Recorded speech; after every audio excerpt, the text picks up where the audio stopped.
famous train song that was sung on the Grand Ole Opry every Saturday night that Roy Acuff was alive, called the Wabash Cannonball. What famous Mississippian sang that song? You got it, brother. I told everybody today, my earliest claim to fame, and probably my greatest, was when I was in law school at Ole Miss back in the 60s. The first day of the 65 season, I think it was, Dizzy Dean and Pee Wee Reese were calling a baseball game from Yankee Stadium, opening game of the season.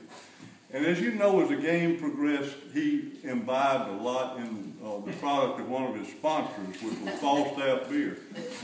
And he really liked to sing the Wabash Cannonball, but he hadn't sung it that day. So this buddy of mine and I sent him an email. No, you didn't. Maybe it was a text. I don't think so. A fax? No. A telegram. Yeah. That's what it was, a telegram.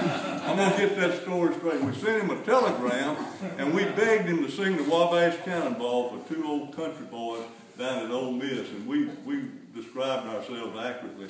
And he read our telegram on national television and sang the Wabash Cannonball, which I hope that some of y'all know is Shirley's daddy's favorite song. Mr. Penn was a railroad man for many, many decades, and this was his favorite song.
I want y'all to stay, I really do. I'd love for you to stay for hours. But Miss Shirley is